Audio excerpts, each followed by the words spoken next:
you doing? This is one that I'm going to. Sounds like an unusual call. They got a new floor in the garage. I don't know what it is yet. I didn't really get into that, but they said that when the door goes down, it reverses, and even when it's all the way down, the top panel sits back a little bit and there's a gap. So obviously the door's not where it should be on the bottom of the ground. It's about an inch and a half higher than the original ground, so it stopped short.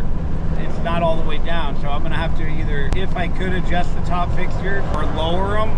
But a lot of times, if you go too low on those, there'll be more of the door sticking over the edge. And when it goes up, it'll actually hit the drums and hit the spring anchor bracket.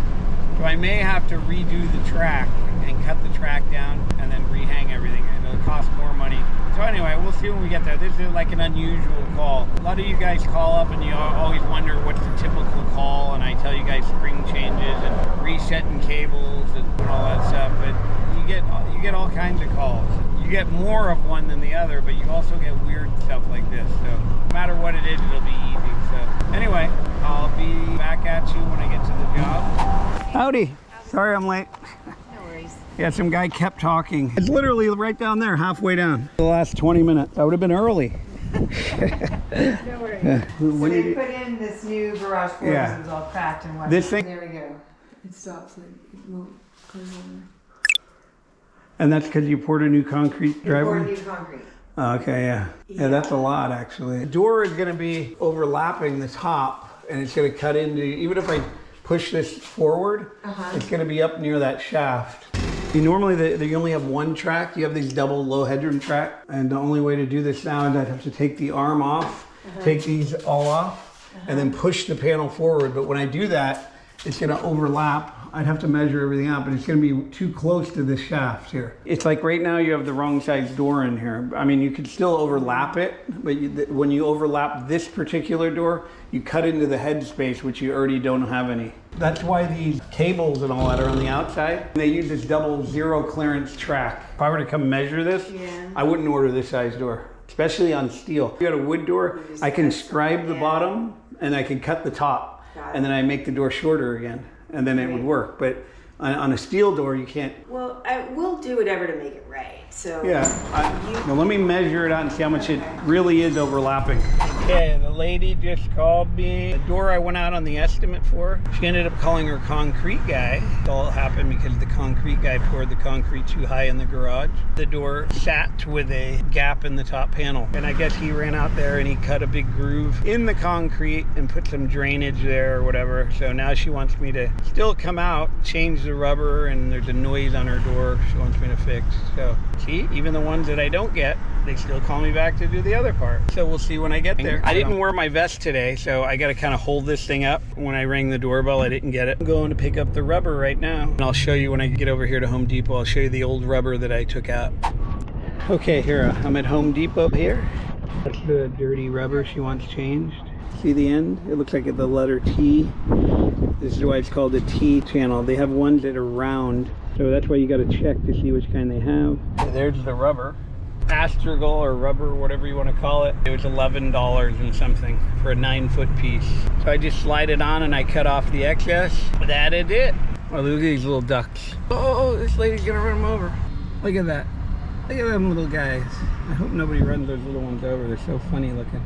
Anyway, I'll get back at you when I get to the job.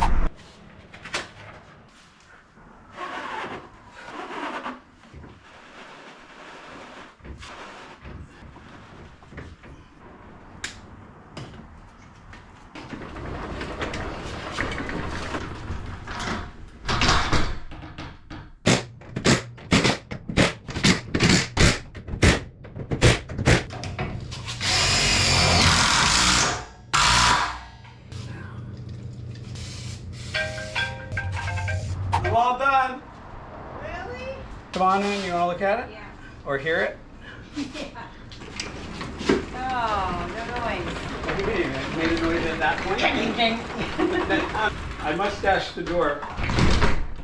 So that's just the top panel. Okay. Because it slaps against. The way these double track are, that's how they work. It's all good though. Yeah. Thank you. No, but it looks good from the outside. Yeah, it looks good. It's not how you feel, it's how you look. No, Looks perfect. Looks good. All right, thanks. Thank you. All right. Okay. That's what I got for you. Right there. And literally took 15 minutes, maybe 25 in and out. $500. You do a couple of those a day. 2-3 of those, you make $1,500. Simple work. Look at my hands. Are they dirty? No. That's it. That's all you got to do. And then you wait for the next one. I'll teach you all the little things you need to do so you can just be a driving, money-making machine. You want to get a truck or a van, and that thing's going to be like a driving toolbox. You're still going to go out in it and do whatever you do in it. This is an asset because it becomes a write-off too for you, because you can't do your business without the truck. Get a truck, get a van, write it off, work for yourself. So if you guys are thinking about doing it, I can mentor you as you go while you're doing the course, give you what works in this industry. I'll see you in the course. www.garagedoortrainingschool.com. I've been doing it over 40 years. I was trained by the right guys. We used to do jobs all over San Francisco on hills that are off 10 inches from one side to the other on a 8-foot wide door. We did everything on garage doors. So learn the right way, take the course, you do it at your own pace, and you get a lifetime access to it. Most people take 2 to 3 weeks to complete. Some people do it quicker and some people do it longer. The guy right now, I think he's the record. He's like 2 years, he still hasn't passed. Nice guy, talks to us a lot, and I'm sure we'll be talking to you guys too. Don't forget to hit like and subscribe at the bottom there. If you guys want to get into this business, we have a free lesson for you below. Just click below, watch the free lesson. We'll see you in the course.